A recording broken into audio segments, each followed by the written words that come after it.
everyone. Welcome to Conversations With. I'm your host, H. Lee Tony, Executive Director of the Miami-Dade College Carrie P. Meek Entrepreneurial Education Center. And I'm delighted to have as my guest today someone who is very well known in Greater Miami for her work in the creative industry, Suzan McDowell, who's the founder, CEO, and president and chief creative officer and everything else at Circle of One Marketing, located in trendy Wynwood. Yep. Suzan, welcome to Conversations With. Thank you, H. Lee. Good. Glad to have you here. Thank you for agreeing to be with us. I told the audience a little bit about your company. Circle of One is a marketing, public relations, creative design company. Mm-hmm. You work with nonprofit, private sector. How long have you been in business, and when did you see the opportunity to open a business like this? Well, we were incorporated in December of 2001, so I guess this December would be 12 years. That's crazy. That's great. You know, I used to work at Hot 105 Radio, which is a urban radio station providing access to the urban Black, African American, and Caribbean consumer. And at the time, I remember thinking there was only one other agency of its kind that serviced the Black community, and that this is actually one of the largest Black communities in the country. Though a lot of people don't see it because the community is divided from African American and then also Caribbean. And then I thought to myself, you know, there's got to be a way for there to be room for more than one company. The other company is a very traditional company, and I wanted to open an agency that was non-traditional, a little kind of quirky and eccentric and modern and, you know, fresh. And so that was kind of the opportunity that I saw. And I also needed a place to be more creative. The situation that I was in, which was corporate America, was stifling to me at the time. So you mentioned creative, out of the box, very modern type companies, and that's reflective in your client list. I just got in my email today, as a matter of fact, the notice that Jazz in the Gardens is coming up in March of 2014. Yeah. One of your largest projects, Yeah. One of the ones I look forward to every year also is your Heart Gallery that you do with the Children's Trust Miami Heart Fund. Gallery. Tell me a little bit about the process by which you have come to be a part of some of the biggest events and most important initiatives that are taking place in our town. You know, every time I look at Jazz in the Gardens, I'm still amazed because, I'm amazed at my own, contributions because, you know, I've seen it grow, and it certainly take a lot of heart and soul, and I always tell people that festival is produced with nothing but love because no amount of money could pay the team to produce the festival that you are able to enjoy. So, you know, when we started, we were fortunate enough to have gotten the attention of Mayor Shirley Gibson at the time I sent her a recap. And this is what I heard. I heard her say, "Oh my God, a Black company did this?" And it was a professional recap. I had stolen the idea from Burger King's agency, and I thought, ooh, it was so cool. And then it turned out it made a huge difference. And so then we were hired again and again and again. And then we tried very, very hard to push ourselves. I pushed myself every year. I want to do something bigger and different and more, and, you know, what else can I bring to the table? And, you know, every single year, down to this year when we had 63,000 people, every single year, I think nobody's coming to this festival. I think nobody's coming to this festival. What else can I do? I've thrown this big party and no one else is going to come. Who else can I call? What other media can I whip in? And so, you know, it really is a labor of love, and to see something grow to that level. And I don't know. I mean, when I decided to start Circle of One, I just think that it was the time for it, because that's the only way that I can tell for my success is that, you know, the market opened up and allowed us to merge, to be in there, and we've been able. I wanted to create an agency that would offer people something very different, very hip, very modern, very kind of like in your face, eccentric, very different. You know, when people come to one of our Circle events, I want you to be like, I want your mouth to hang open and go, where did that come from? And to have a new normal. Like, I wanted to create a new normal for advertising and design and marketing in this town. I don't want to underplay the importance of being opportunistic. So you saw an opportunity in the market when you started. I imagine you continue to see new opportunities 12 years in the business. As an entrepreneur, do you think that ability to recognize an opportunity and turn it into a business opportunity or translate it into some new dimension of your work, how important has that been, that opportunistic eye? Well, I mean, I'm a natural salesperson. I've been selling since I was out of the womb. I'm like, hey, parents, what are you doing? Can I have some candy? You know, I'm a comedian. I'm a salesperson. I'm always trying to look for the opportunity. I love persuading people. But, you know, a lot of times, honestly, truly, honestly, I get in my own way. I mean, there's lots and lots of times where things will appear or come out of nowhere or happen, and it will look like I'm such a genius. But really, it's almost like organic, and I guess kind of in a way that does make you a genius. Because it's not even, there's no great big major plan. I wish I had a plan that I could point to and say, there was my major plan. I just knew that I wanted to feel differently in my business. I wanted to be in more control of my business. I wanted to force people to consider other options. I wanted them to see new things. I wanted everyone to be in my party. And so I was like, how am I going to monetize that? And so, you know, so I pushed and I pushed and I pushed, and then, you know, I kind of feel like everyone else kind of caught up with me, and that I you know, I created this situation where people now expect something different, a new level of production, whether it comes to events or creative or, you know, just dealing with people. And, you know, I've had my ups and my downs, but in terms of an opportunity, I wanted something different for myself, and I thought, how am I going to pay somebody for me to have what I want for my life? Tell me about Circle of One. You mentioned to me before we got started that you were in Wynwood before it became this trendy neighborhood, right? You were there when the Vagrants was still there, and the posh people wouldn't dare go there. Tell me about Circle. Tell me about your staff. Tell me how what your company has turned out to be is reflective of what your original intentions were, or is it? Is it different? No, you know what? It's so funny. I have a colleague of mine, Anthony Jackson, who runs the Marome Agency. And Anthony and I, from time to time, we get together and we talk about our woes and, you know, business and everything. And I'll never forget one time Anthony was on the phone with me, and he says, you know, Sue, he says, what we need to remember is that we are actually living our dream. Like what we decided to do, and that goes a lot to the power of intention, is, and again, I'm not that smart that there was some great big 10-year plan that I had it tracked, you know, but it was what I thought I wanted to do and then what I went towards. And so he said to me, he says, you have to remember that you're living your dream. But a lot of times that dream is hard, you know, so everyone's like, oh, go live your dream, do what you want for your dream. And your dream could have you on the floor, on your face, bawling and crying, because it is your dream. But just because it's a dream and it sounds so like airy-fairy pie in the sky, it's hard. It's hard. It's hard. I believe you. It's hard. I mean, I can't even tell you how many times I've cried and bawled and thought it was over. Okay. But, you know, but in terms of my staff and, you know, like this lovely show that we all love, Scandal, you know, I consider my staff gladiators. I know, most people know, most of my clients know that we go balls to the wall. We will go. We work like ants. We will do everything we can possibly do to try to make it happen, to make it work, you know, to go past the money that they're paying us. And that's what I expect of my staff. When my staff, whoever interviews with me, I said, there's two things you need to know. One, we're a black company. So you're going to deal with a lot of black issues. You're going to deal with a lot of black clients. You need to be careful with that, whether you're black, white, Hispanic, whatever. This is the first thing you need to know. This is how it was founded. It's not always like this, but this is an ethnic reality that you need to understand. Very different than the rest of a lot of companies in Miami, where you don't necessarily have to explain that it's a Hispanic company or explain that it's an Anglo company, because those companies are the majority. The second thing you need to know when you come to work for the Circle is I'm crazy. Like I am a complete eccentric. I'm not normal. I'm not right.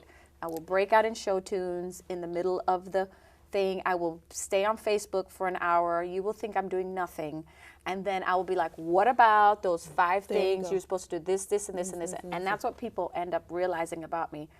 That like, don't matter. Don't get fooled by the crazy. That like the other side of me. Because at the end of the day, if Mayor Gilbert is waiting for something, or if, you know, this person is, or Bill Diggs is waiting for something, they got to get We it. got to deliver. They Let's gotta come back deliver. and we'll pick this conversation up Okay. and we'll do a rapid fire question for the kind of things that people always want to know. So we're going to take a break for a few minutes We're and going to then take we'll a break. come right back and we'll ask her to do a rapid fire series of questions of things that people always want to know. Yes. We'll be right back.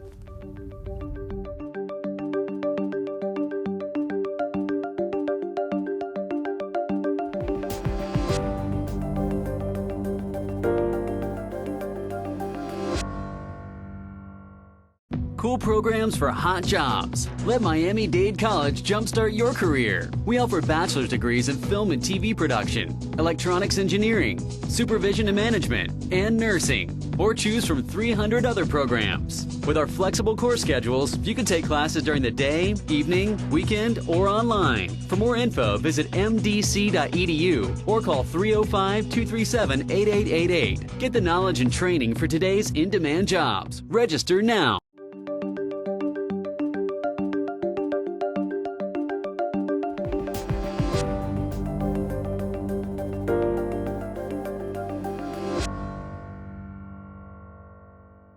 Welcome back to Conversations With. I'm your host, H. Lee Tony from the Carrie P. Meek Entrepreneurial Education Center of Miami-Dade College. And my guest today is Suzan McDowell, founder and president of Circle of One Marketing. So before we went to break, you were talking about just how difficult being an entrepreneur is. And people are always interested in the nuts and bolts kinds of things, and they use those things sometimes as a reason why not. Like, I can't start my business because. So let's deal with one of the biggest ones. I can't start my business because I don't have enough money. Tell me how much money you had when you started Circle of One, and you know how you bootstrapped it, or maybe you had a big investor. What was the story? Well, you know, I started Circle of One. You know, it was a dream, kind of in the sky, what I wanted to do, and then literally, as God would have it, out of the sky plopped an opportunity that I was not looking for, that I actually ran away from, that person who was giving it to me said, no, you will take this opportunity. And that my first client was Ginger Bay Cafe in downtown Hollywood. And I'll never forget, Sadie McBean is the woman who owned it at the time, and she wrote me a check for $18,000. And I was like, oh, and I didn't even remember, like the $18,000 was probably mostly in hard cost. Like I didn't even know to charge a fee or whatever, because at the time I was working for Hot 105. So I ran my business like a joke almost for like a year and a half. And then after I was done with Sadie, and that project was a big, huge success. A lot of people remember that when she had the block party in downtown Hollywood, there were 8,000 people there. That was my first project. Blocked the streets. Huge success. And I was Excellent. like, oh, were you there? No. I was just like, oh my gosh. Just sounds like a huge It success. was ridiculous. So then I had another client. She introduced me to another client, and that man had a hotel in Orlando, and he ended up spending like $450,000 with me in media money. So I didn't bring home $450,000. I got like a percentage of that. So I think at the end of like that year or so, I had, you know, I probably had like $50,000, $60,000 in the bank. At the same time, I had been working in corporate America for 18 years. I had a couple $100,000 in my 401k plan. Cox at the time had gone public, so I owned Cox stock. I was, you know, I owned my own. I had owned my house. I had invested in a couple of pieces of real estate, and so, you know, I could have liquidated at $1 million. I look back on that now because I could probably liquidate right now at like $1.27. But at the time, you know, when I left, it was, you know, it was a calculated move. And that same client, when I left in August of 2003, which was a year and a half later, would put me on retainer. And he put me on a $4,000 a month retainer. So I thought, okay, I can cover my bills of $4,000, and if I can, I can pull from here and pull from there and pull from everywhere. But the rest of that money was to not ever be touched. It was retirement money. So a month after I left the radio station, I'm like, oh, I'm so cool. I left the radio station. I'm the coolest thing in the whole world. He was like, I can't do it. He called me, said, Miss Susie, I can't afford it. I was like, what? I was a single mother of a 7-year-old. I had left my big fabulous job, making, you know, way more than, you know, 6 figures, and I was out there on my own. And you know, the whole thing just kept rolling. I kept one opportunity after the next, and I never looked back. But when I left with money. I did leave with money. And you know, somebody asked me this question yesterday. My advice for somebody who's trying to start a small business, go and work for the man. Go and work for the man for 5-10 years, learn the man's systems, learn his systems, get his contacts, learn your craft, and really immerse yourself in learning. Not necessarily like, I'm learning so I can leave, but dive in. For the first 5, 6, 7 years, your job when you're 21 or 22 is to be poor. You don't want to be poor when you're 60, but you could happily be poor when you're 21, 22. Be poor. Take the crappy job. You know, do the stupid work that you think is not ever going to teach you anything. Because I promise, trust and believe, almost every single one of my employees that did crappy jobs, all of them have circled back to me and said, remember when you paid me nothing? Remember when you did this? I learned so much about it that now I'm able to do this next thing. Because, you know, that first kind of like coming out of school, you know, do that thing that's hard, that, you know, that's going to get you that experience. What you don't realize is that experience is then going to take you on to the next thing. So when I left the radio station, I had amassed a lot of money, but it was from blood, sweat, and tears. And then when I came out, I started from the bottom, and I lost a lot of money. Well, but you in your example, when we come back from our break in a little bit, we're going to unpack some of that. Another break? Yeah, we're going to take another break. But let me ask you this before we go to break. Do you have a mentor? Have you ever had one? Do you think it's important to have one? I do think it's important to have mentors, absolutely. I mean, Bill Diggs has always been one of my mentors. Carol Ann Taylor, every time I talk to her, she goes and shakes me up. And, you know, my dad, who was an entrepreneur for 52 years, he was in private practice in Jamaica. And I sat and I watched him put 4 kids through college and own real estate all over the island of Jamaica. And, you know, he was the one that said, Suzan, you have to invest in real estate because it's real. And that was one of the reasons, one of the ways I was able to walk away from Hot 105. With some resources. Yes. I owned like 4 pieces of property. I owned a condo in the Grove. I owned a house in the Shores. I had resources in it. You know, it wasn't anything liquid, but it was something I could liquidate. Yes. So, yeah, I mean, I have had a lot of mentors. Okay, good. Thank you. Absolutely. And Shirley Gibson has been a lovely one. Suzanne and I are probably going to talk during the break, but we're going to take a break right now, and we'll come back on the other side, and we'll get her to answer some more questions and to tell us a little bit more about her pathway to becoming the successful founder and entrepreneur of a marketing company that she is today. We'll be back with Suzanne McDowell from Circle of One.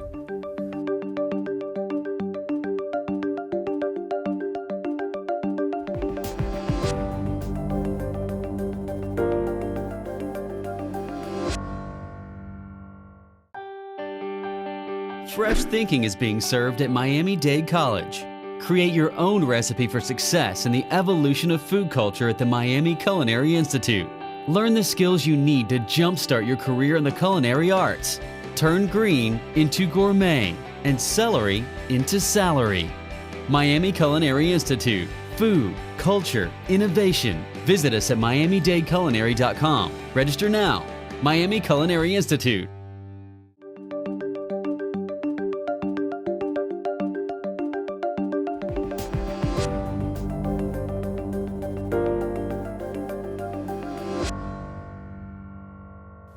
Welcome back to Conversations with, I'm H. Lee Tony, and I'm still here with Suzanne McDowell. As you can already tell, Suzanne's a big personality. Suzanne, I want to know, what drives you? What drives me? I am a Jamaican and a Texan. I'm a Jamaican. You know, Dr. Gladstone McDowell and Mrs. June McDowell, my very proud and fantastically educated parents drive me. I have a lovely 17-year-old daughter, Sydney, who is very hungry. She likes a lot of food. She drives me, and I want her to be proud of me. She likes to eat regularly. She likes to eat. She's an eater. She's the greediest person I ever met in my life. And you know what? A lot of what used to drive me when I was in radio is, you know, I have this kind of kooky, crazy, eccentric personality. Like I told you, one day I'm going to be a comedian, and I'm very silly. And people used to call me a spaz, and they used to say, oh, you know.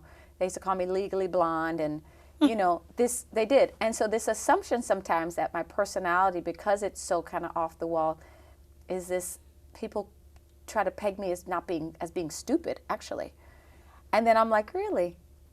That's awesome. That's so awesome. And the first time somebody was like, that, like honestly, literally, I can't tell you how many people when I was at the radio station that completely thought I was an idiot. Then they would say that. And I was like, and every single time that happened, I was like, really? That's awesome. That's so great. And every single step of the way, when people underestimate me, that is what drives me. And it's pride. I mean, and a lot of times I'm very, very competitive. And I go, oh, really? You thought I couldn't do it? Really? You really thought I couldn't do it? And then I do it. And, you know, I'm also a multitasker. And I like to push. I like to make it happen. I like to be able to say, I did that. And that's what drives me. I want to move people. I like to cajole. I like to introduce and say, listen, you never thought about this, you never thought about it this way. Think about it this way. And somebody goes, oh my God, Suzanne, I thought about it that way. And then that thing changes that person's life because something I introduced them to. So I guess the opportunity to persuade and the opportunity to influence and the opportunity to move and cajole for good, because I like to use my powers for good, it's what drives me. And for my parents to be proud and for my family to be proud and for me to look in the mirror and go, all right, you're not stupid. So last year, I brought about 40 young girls to your marketing firm. Oh my God, I remember that. And you were very kind and generous with Thank you. talking with them and giving them advice and letting them invade your space. There were a lot of them. There were a lot of girls. There were a lot of them. And the purpose of that opportunity was to expose young women to the possibilities and have them to engage with a founder of a business like yours. So this is kind of a twofold question, and I want to hit at the future of folks who are looking at becoming the next Suzanne McDowell and owning their own company. And I want to also give people who may not be familiar with your company a window into what Circle of One is and what they can expect and how you operate. So tell us about the kind of firm that Circle of One is and what a client might expect from when they engage with you. The first thing I want to say about those girls that you brought in is, you know, I am that little girl. I was that little kind of like unsure, what am I going to do with my life? Little like, you know, little black girl who just didn't even know she had a place. You know, there's not everyone can be all confident and everything. And I was a nerd. I was not cute, fabulous. I was a nerd. So when I look at those girls, I know exactly what they're thinking because that was exactly me. I was too skinny. I had no hair. I had, you know, my parents were divorced, and I felt terrible. And so I look at them now, and I think, wow, just if one of them could look at me and see, and have a spark of anything, like that would just, it would be done. I could close my business, and say, great, one person changed their life because they saw something in me, a spark. That's because I was that girl, you know, totally. Always wanted to be somebody else. I wanted to be pretty. I wanted to be lighter. I wanted my hair to be longer. I wanted to be smarter, faster. Always. That's what everyone thinks. But that's, so people look at me now and they're like, oh, la, la, la, la, la. Can't be. They can't, no. And I look at myself in the mirror and I'm like, what's wrong with you? So, I mean, everyone feels that way. And I love talking to the young girls like that because I know how they feel. But, you know, in terms of coming to work for Circle of One, coming to work with Circle of One as a client, you know, you need to know that we will, at all times, you know, pull it out as much as we can. We will go balls to the wall. You know, if you're having an event, most likely you will never be able to see the work that we do behind the scenes to make sure that you look good. And we have a lot of faults. We always do. I'm always at least 50 minutes late wherever I go, which is a problem. But, you know, people know that we work very, very hard. They know that I'm going to work. They know they can call me at any time. They know that I'm very proud of my staff and that I demand a lot of my staff. I insist on loyalty. I insist on let's have a mess inside the kitchen and scream and fight and whatever. But when we go out to serve the meal, it's all smiles. It's all great because at the end of the day, we are representing our clients. And then secondarily, we're representing Circle of One. So, you know, for instance, the event we just did for T. Willard Fair 50th anniversary celebration, you know, that event we were very serious and concerned and dedicated to making sure that Mr. Fair at that event felt like the king that he is. That he felt like that every single person was able to look at every single aspect of that event and go, oh my God, it's so fantastic, it's so over the top, it's so elegant and posh and all of that. And yes, secondarily, it's great for me because Circle of One is the person, the company that produced it. But I never want to, I'm happy to be in the background because people are always going to, first of all, my personality is so big, like I try to be in the background and it never quite works. Does it? But it's not, but they're paying me to promote them. So, I mean, that's what you should know is that, you know, we're always going to be trying our very best to find another way, to find another stream, to like ants, to go in every crevice and be everywhere for our clients. It doesn't always happen, but that is always our intention. And, you know, it happens more times than not. Suzan, And to be creative. we could talk for another half hour. Yeah, I could talk for hours. Fortunately, we don't have another. That's Unfortunately, fine. we don't have another half hour. No problem. But I want to thank you for No being problem. with us on Conversations With. I enjoyed chatting Thank with you you. for having me. And I think the thing about you is that there's so much there that we can unpack. And I hope people will watch this show again and again, especially our students. Thank you. Do you want me so to tell they you what can we get do now, a little though? bit more. Tell me quickly. Yes. We are a full-service marketing, advertising, public relations, creative design, event management, and marketing company. And our first name is creative, our second name is resourceful, and our last name is diverse. We are Circle of One Marketing, creative, resourceful, diverse. And that's our 60-second pitch. That's it. And on that, we're going to close. Thank you so much for tuning in today to Conversations With. Look forward to our other shows that we will be rolling out and bringing with you more interesting and engaging and up-to-the-minute people who are really making things happen in our town. I thank you very much for viewing. See you next time. Ciao. Ciao.